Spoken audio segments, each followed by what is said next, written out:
Olá, telespectadores da TV FIB, canal universitário de Bauru. Estamos no ar com mais uma edição do Mundo Acadêmico. O Mundo Acadêmico tem o prazer de receber em seus estúdios hoje o professor mestre Alain Lima, oriundo de São Paulo, é professor convidado no nosso curso de pós-graduação em Auditoria, Controladoria e Finanças, especificamente para o módulo Disciplina de Auditoria Estratégica de Gestão. Alain, obrigado pela sua presença aqui nos estúdios do Mundo Acadêmico na TV FIB.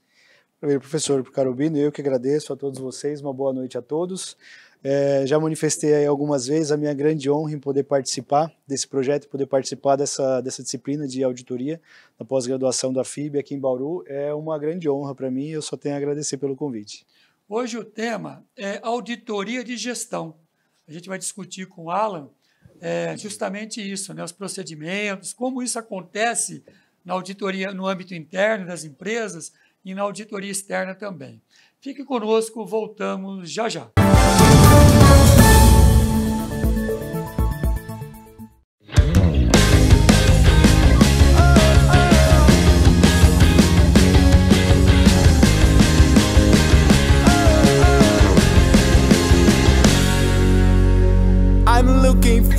I'm searching to something real nice, something real true for me and you. I'm looking for, I wanna feel. I'm looking for, I wanna ride. I'm looking for.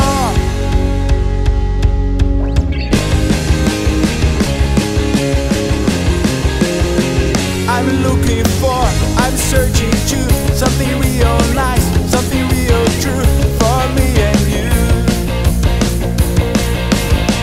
I'm looking for, I wanna feel. I'm looking for, I wanna ride. I'm looking for.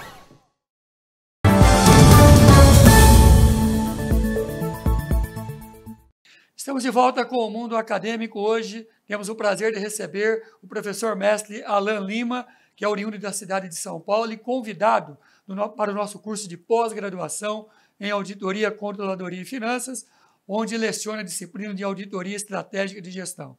Alain, hoje o tema é falar sobre auditoria. Né? Sabemos que é um ramo da contabilidade muito pouco explorado, muito pouco conhecido, e é um pilar do nosso curso de pós-graduação aqui na FIB, que é Auditoria, Controladoria e Finanças. E você está aqui, primeiro ano, né? Você está conosco aqui na FIB. Eu queria que, antes de você começar a falar sobre, especificamente sobre auditoria, eu queria que você se apresentasse, né? Quem é o Alain, qual é a experiência dele, tanto em nível profissional como em nível acadêmico. Maravilha. Pessoal, fazendo aí uma breve apresentação, sou o professor Alain Lima, atuo há 18 anos na área contábil como auditor, contador e consultor contábil. Atuo há 14 anos especificamente na auditoria, atualmente sou auditor independente com registro no Conselho Federal de Contabilidade, né, o CNAE, que nós possuímos, e na área acadêmica atuo já há quase 10 anos também. Como experiências profissionais, aí, o meu maior tempo é dentro da auditoria, nos últimos 7 anos fazendo aí a especialização em auditoria do terceiro setor, mas com uma certa experiência também em auditoria de indústrias e grandes prestadoras de serviço aqui no Brasil. Com relação à minha experiência acadêmica, eu sou mestre em Ciências Contábeis pela Fundação Álvares Penteado, a FECAP, em São Paulo.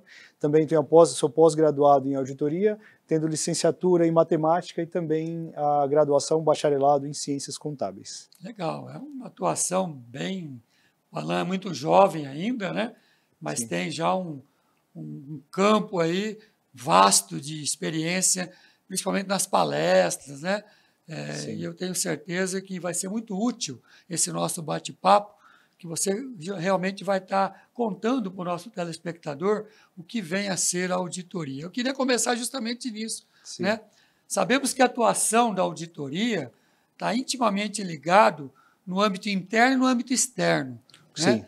Então, existe muita dúvida. Como é que essa figura do auditor, Alain, ele acontece nas organizações? Como é que ele atua nas organizações? Tanto internamente como externamente. Traça esse paralelo do telespectador, Alain, da atuação do auditor interno e do auditor externo, o papel dele e a importância dele. Sim. O senhor até fez um comentário muito relevante, que quando nós estamos na auditoria, a gente não tem muito essa noção de que a auditoria em si, ela é pouco observada, seja nas faculdades, seja pelo profissional de contabilidade, né? E ela tem um papel fundamental, né? Tanto no ambiente interno quanto externo. Só que como nós estamos na prática da auditoria, no dia a dia, das funções de auditoria, a gente muitas vezes não tem essa noção, né? E aí nós temos a diferenciação entre a auditoria interna e a auditoria externa, né? Aí pelos seus objetivos. A gente começa pelos seus objetivos. O objetivo da auditoria interna é, em suma, garantir com que todos os objetivos da organização, seja com o fundamento interno e aí o regimento interno da organização, todas as normas e práticas e procedimentos, que eles sejam cumpridos, assim como no âmbito externo, quando eu tenho legislação específica, quando eu tenho normas específicas, sejam de contabilidade ou outras normas, que elas sejam atendidas. Então, o objetivo principal da auditoria interna vai ser garantir com que todos os objetivos da organização sejam atendidos de forma adequada e que as suas operações funcionem de forma adequada. Já para a auditoria externa, nós temos aí com base o principal embasamento, a NBCTA 200, que ela vai falar o objetivo da auditoria externa é trazer aumentar o grau de confiança nas demonstrações contábeis por parte dos seus usuários, ou seja, dos stakeholders dessa organização. Ou seja, quando esse usuário da demonstração pegar essa demonstração contábil na mão e for fazer a avaliação, for tomar as suas decisões, ele tem certeza de que aquilo foi avaliado de forma adequada e com base na legislação contábil vigente e nas normas as quais forem aplicáveis, ele tem a certeza de que aquilo ali, de que aquela demonstração contábil ela foi avaliada de forma adequada, então ele tem maior segurança. Então o que vai diferenciar, né, a auditoria interna da externa basicamente é isso, né? Você deu um exemplo bacana aí, quando você está na auditoria interna, o auditor ele vai demandar, vai tomar como base as normas internas da organização. Exatamente. Você salientou bem isso aí. Sim. As organizações têm as suas normas e procedimentos. Exatamente. Né? Eu queria que você exemplificasse, porque é importante para quem está assistindo, poxa, o auditor é contratado para fazer uma auditoria interna, né? Vamos imaginar uma auditoria contábil, né? Vamos pensar inicialmente uma auditoria contábil. Como é que é isso? Você vai ter que ter o contato com as normas e procedimentos internos da empresa, mas também vai utilizar as normas contábeis como referência, né? Exatamente. Como é que isso funciona na prática? A gente vai ter, para a auditoria interna especificamente, a gente vai ter a NPA 01. E é lógico. Para o telespectador aqui que é a NBA. A NBC, né, e as NBC, NPA são isso. as normas práticas de auditoria e as normas brasileiras de contabilidade. Ok. Né? A gente já falou também da NBCTA, né, NBCTA 200, que é as normas brasileiras de contabilidade voltadas para técnicas de auditoria. Né? Especificamente para técnicas de auditoria. Quando a gente está falando de auditoria interna, a gente vai, como o senhor bem lembrou, a gente vai se basear em grande parte nos MPPs, né, dos manuais de práticas e procedimentos da organização. Que toda organização possui, obviamente. Exatamente, principalmente as grandes organizações e as pequenas também, isso. Mesmo que muitas vezes elas não tenham formalizado, não tenham documentado isso, mas elas têm uma prática padrão a ser seguida, uma prática comum. Então, para que o auditor interno possa realizar esse trabalho, a primeira leitura que ele vai precisar fazer é desse manual de prática, seja na área privada, seja na área pública ou até mesmo no terceiro setor. A gente tem hoje, nos últimos 10 anos, os trabalhos de auditoria dentro do terceiro setor, eles vêm se intensificado bastante, né? Então, o auditor tem cada vez mais a necessidade de especializar. E quando a gente vai falar sobre auditoria interna, na grande maioria dos casos, a gente vai ter um órgão dentro da organização, um setor dentro da organização de auditoria interna para realizar esses trabalhos. Talvez isso seja uma outra característica que vai diferenciar a auditoria interna da externa. Quando eu estou falando do auditor interno, não obrigatoriamente, mas na grande maioria dos casos eu tenho um departamento de auditoria que vai se reportar diretamente, né, ao quadro societário. A diretoria geral, né? A diretoria geral, até para que ele possa ter independência, né? A gente vai falar também sobre independência na auditoria externa, mas o auditor interno ele também precisa ter essa independência transparência justamente para que ele possa apontar as falhas, né? Não com o objetivo de punir, que o objetivo tanto da auditoria interna ou da externa não é punir, mas sim apresentar quais são os pontos de melhoria para que a empresa e os gestores possam tomar providências para que isso Se seja fala parado. muito na palavra prevenção, né? No âmbito da auditoria, não é isso? Com certeza. A prevenção é muito importante. Né? Os procedimentos de auditoria, eles são divididos em procedimentos preventivos e detectivos, né?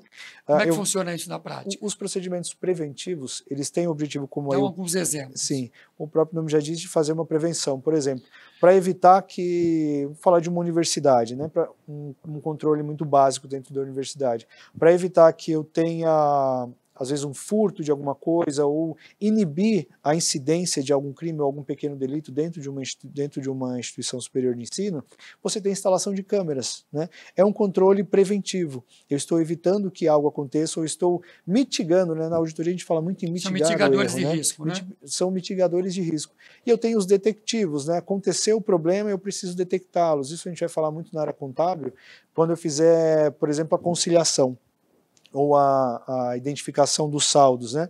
Para que eu possa observar quais são os possíveis problemas que ocorreram ali na escrituração contábil, alguma informação que foi lançada sem documentação suporte, eu faço a conciliação para que eu possa verificar esse problema e como esse problema ocorreu para que eu possa solucioná-lo. Alan, auditoria de gestão. Explica para o telespectador o que significa isso.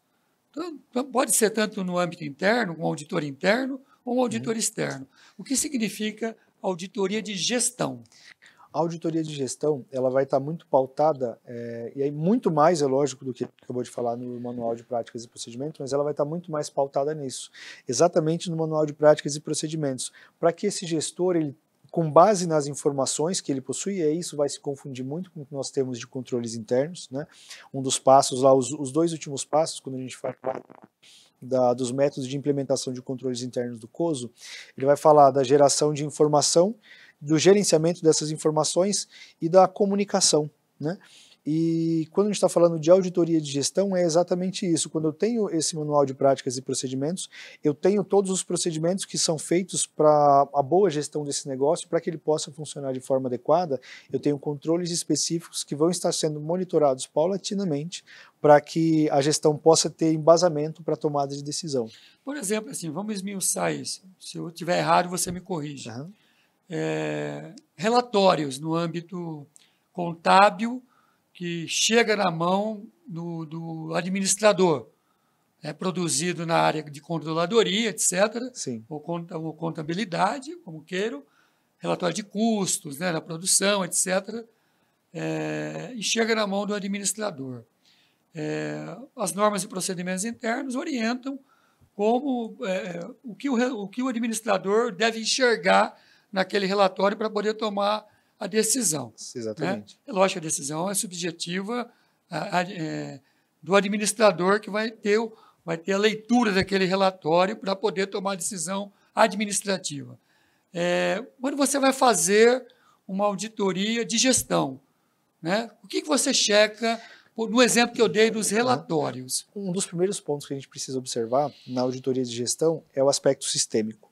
Como esse relatório está sendo alimentado. Isso é um risco muito grande e hoje, cada vez mais, as empresas, a gente usa cada vez menos papel. De onde vem a origem das informações? Exatamente. Dos dados, né? Isso. E vão transformar em informação. Exatamente. Eu preciso observar, eu preciso ter a razoável confiança de que as informações que estão alimentando esse ERP, esse sistema integrado, né, contabilidade, sim, com estoques, com financeiro, que ele está sendo alimentado de forma adequada. Você faz auditoria nesse processo. A gente faz isso. E aí tem procedimentos básicos como a identificação de perfis de acesso. Ainda hoje, né, isso era muito comum aí nos primeiros anos dos anos 2000, né, onde cada departamento de uma empresa tinha apenas um usuário. Né, isso acontecia muito. Olha, o contábil tem um usuário padrão para todo o departamento contábil, financeiro a mesma coisa. E para que a auditoria possa ter razoável certeza, razoável confiança, né, na auditoria a gente não fala em certeza, a gente fala em razoável confiança de que as demonstrações contábeis, né, e os procedimentos estão sendo aplicados de forma adequada, e não a certeza em si, mas eu preciso que pelo menos eu tenha um usuário para cada colaborador, né? Eu tenho um perfil de usuário, que essa senha seja pessoal, que essa senha seja intransferível, né? Só ele tem acesso, porque na hora de fazer, por exemplo, a rastreabilidade de lançamentos contábeis, que é o que acontece Você bastante, consegue pegar os logs e exatamente. identificar quem realmente fez o uso daquela transação. Exatamente, até lembra de um ponto específico que a gente acaba vendo muito na auditoria. A pessoa a gente pede um relatório de usuários, né, de movimentações por usuário, e aí observa que alguns lançamentos manuais, né, que não foram feitos num sistema Fora aberto, do sistema. foram feitos fora do sistema, que eles são feitos em datas como feriados, vésperas de feriado, Tudo fora isso de chama a atenção do horário. auditor. Tudo isso chama a atenção do auditor, e a gente precisa estar sempre atento a esse tipo de coisa, essas movimentações muito fracionadas. Às vezes você pega um valor lá, que aí são valores relevantes, R$200 mil, mas fracionados em 7, 8 lançamentos, Chama a atenção do auditor vai chamar a também. atenção também. Então a gente precisa observar, porque não é lógico que e aí a gente fala sobre a NBCTA 200 de novo, né, que o objetivo do auditor, seja interno ou seja externo, não é encontrar problemas, né, é observar a adequacidade dos procedimentos e garantir que os procedimentos sejam feitos de forma adequada. Mas quando a gente se depara com esse tipo de situação, principalmente falando aí de lançamentos manuais, a gente já tem talvez um indício de que possa haver um dolo, né, uma intenção de se fazer algo errado e não simplesmente um erro. Por isso que o auditor não é tão bem visto, né, tão bem quisto nas organizações. Com certeza. Tanto no âmbito interno como externo, né?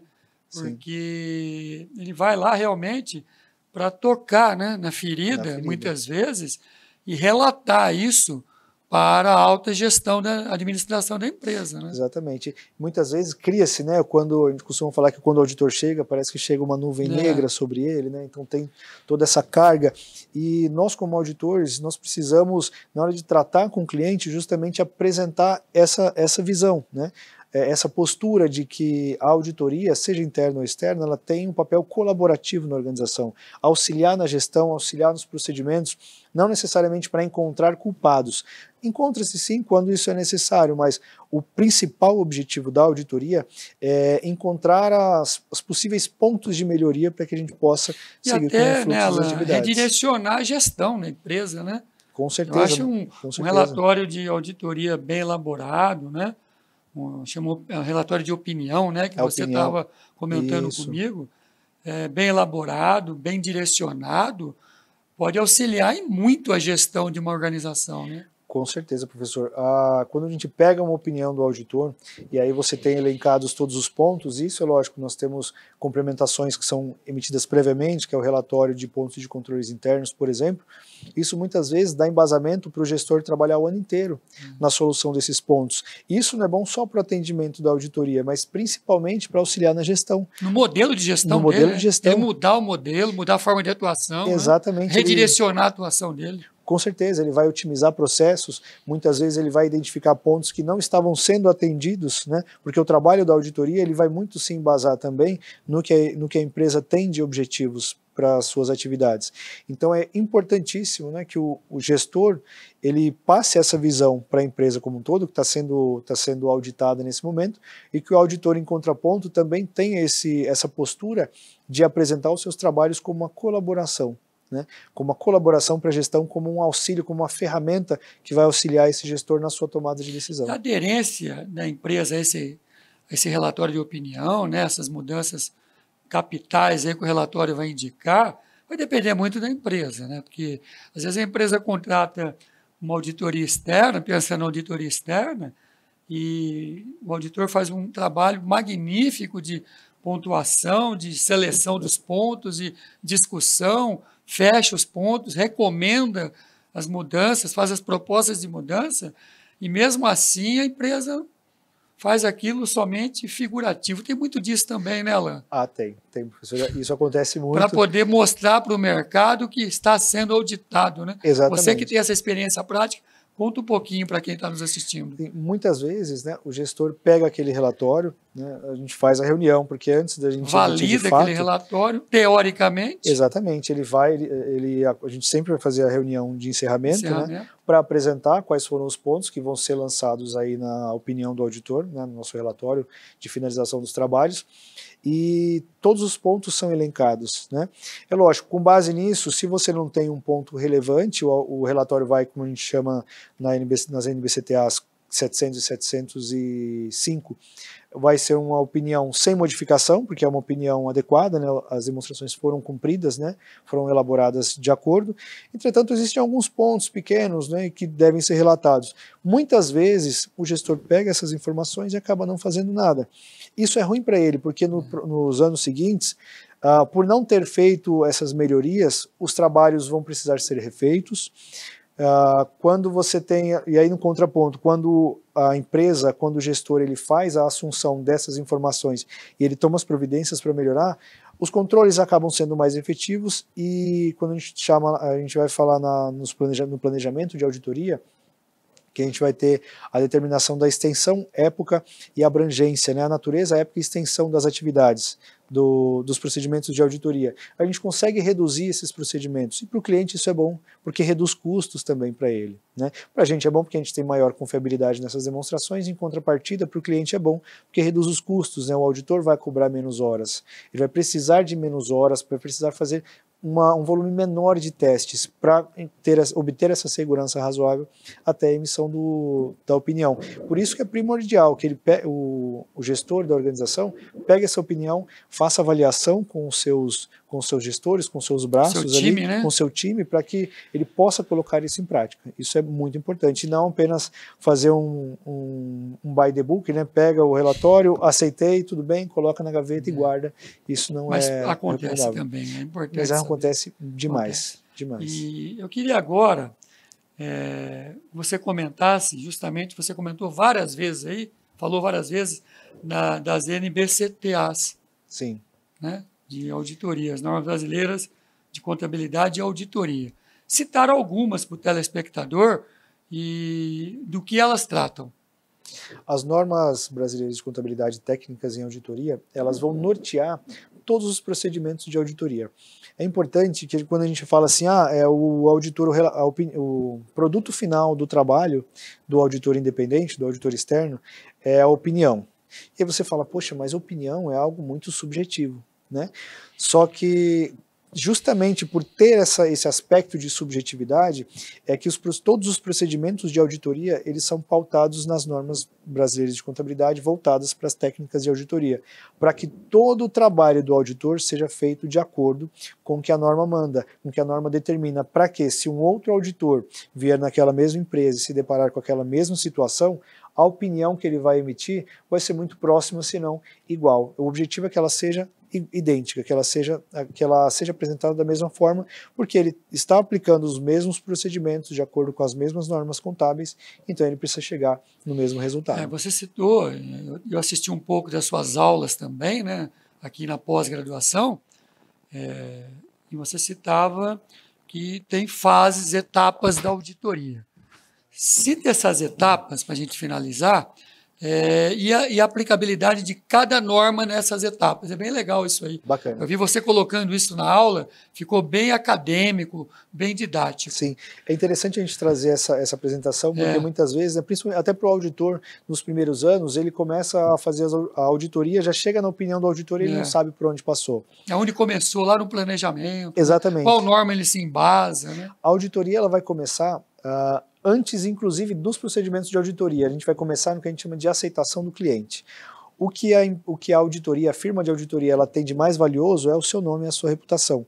Por isso, antes de aceitar qualquer cliente, com base na NBCTA 220, a gente precisa fazer a análise desse cliente e observar o quanto isso pode trazer de impacto para a sua imagem dentro do mercado. Saber se essa empresa não é envolvida com alguma situação específica ilícita, saber se ela não tem histórico de reclamações ou de algo que possa atrapalhar nesse processo. Depois que se faz a aceitação do cliente, a gente vai para a NBCTA 210, né, que é o acordo dos termos de trabalho. Então, depois que eu aceitei o cliente, eu vou acordar como esse trabalho vai ser realizado, quais são as obrigações da firma de auditoria, quais são as obrigações do cliente, seja na figura do gestor e dos seus diretores e da sua própria equipe.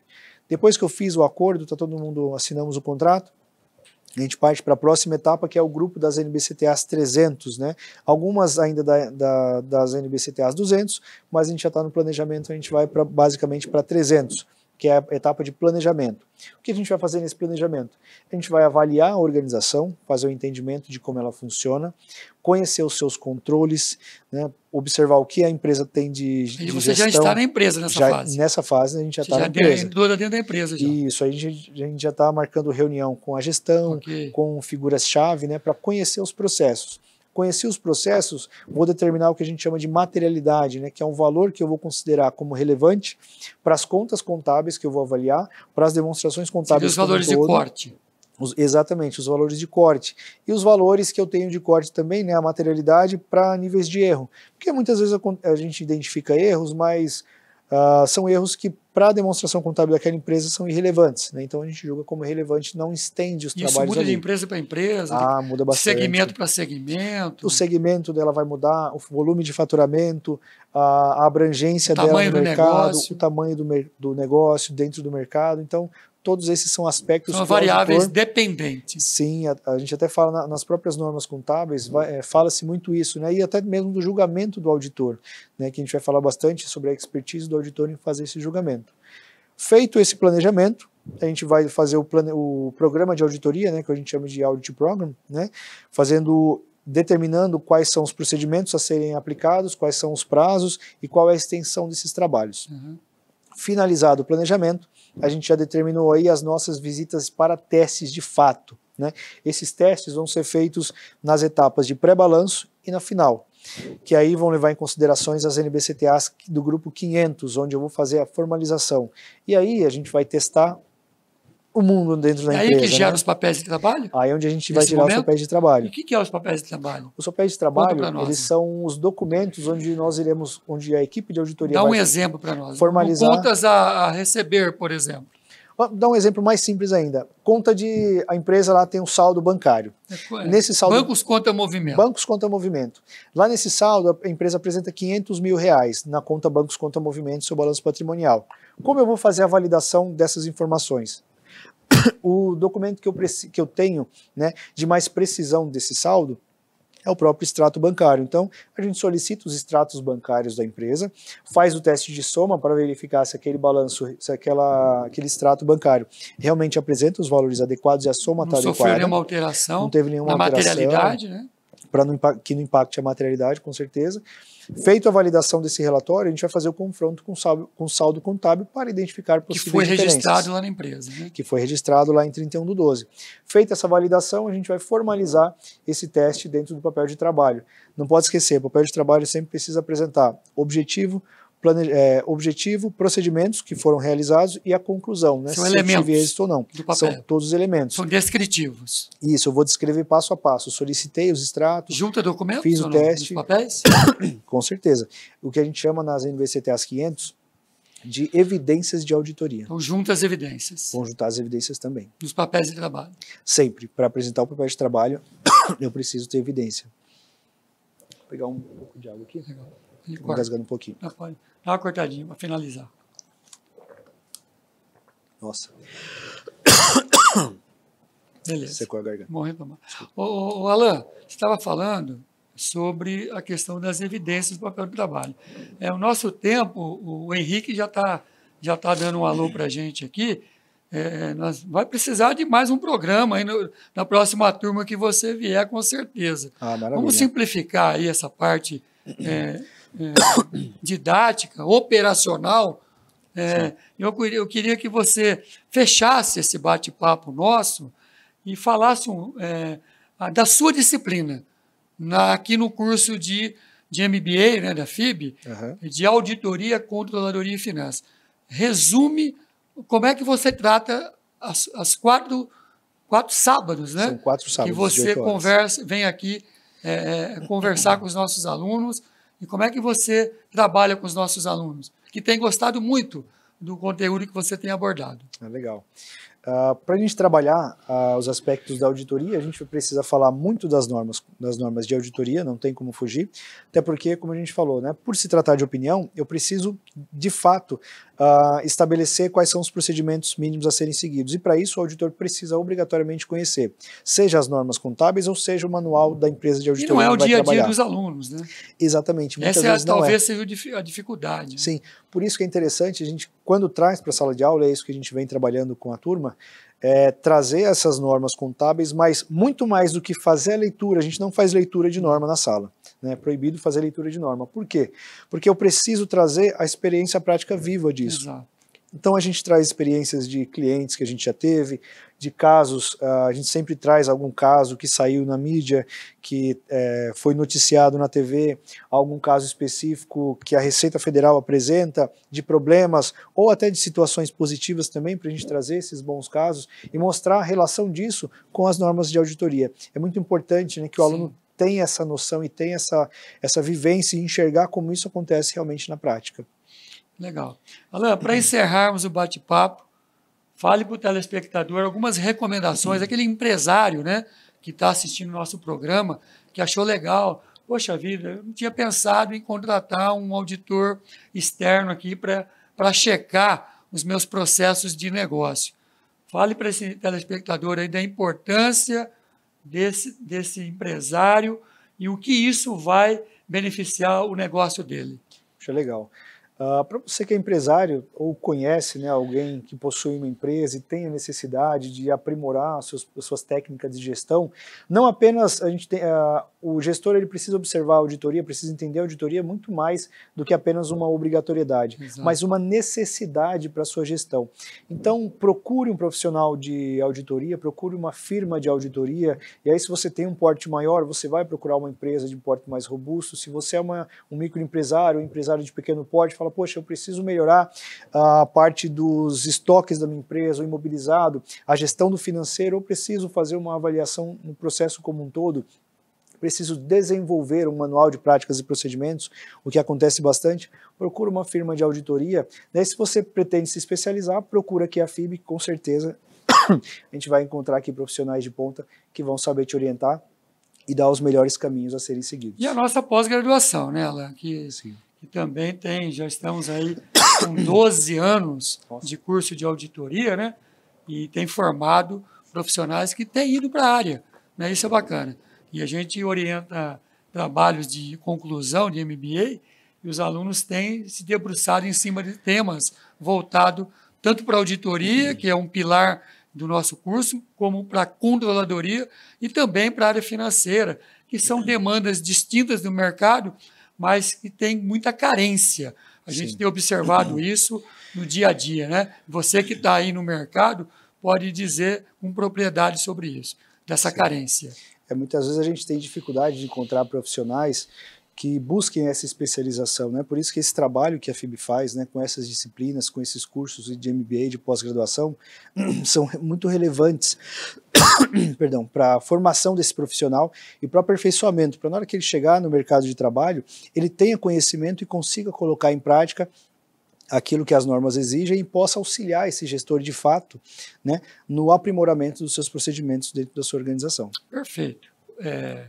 Você já está convidado aí para a próxima vinda aqui, tem uma próxima turma de auditoria que você vai estar conosco e a gente vai continuar esse bate-papo, principalmente aquela parte operacional que você começou a detalhar e a gente vai continuar porque é importante, é um tema muito pouco explorado para a comunidade e para a sociedade. Se enxerga o auditor como um bicho-papão. E você colocou isso, que isso não é verdade, e ele está ao lado do contador, ao lado do gestor, para, de mãos dadas, construir uma gestão voltada para resultados, não é isso, Alan? Exatamente. O auditor ele precisa ser visto como um colaborador, como um braço, né, como um auxílio, e não como um inimigo, né? Ele não é um apontador de problemas, ele é um auxiliador ali no processo de melhoria contínua da gestão. Obrigado pela sua presença. Professor, eu que agradeço, foi um grande prazer. E assim estamos encerrando mais uma edição do Mundo Acadêmico. Obrigado pela sua preferência e audiência. E até a próxima oportunidade. FIB, uma faculdade de verdade. Tchau.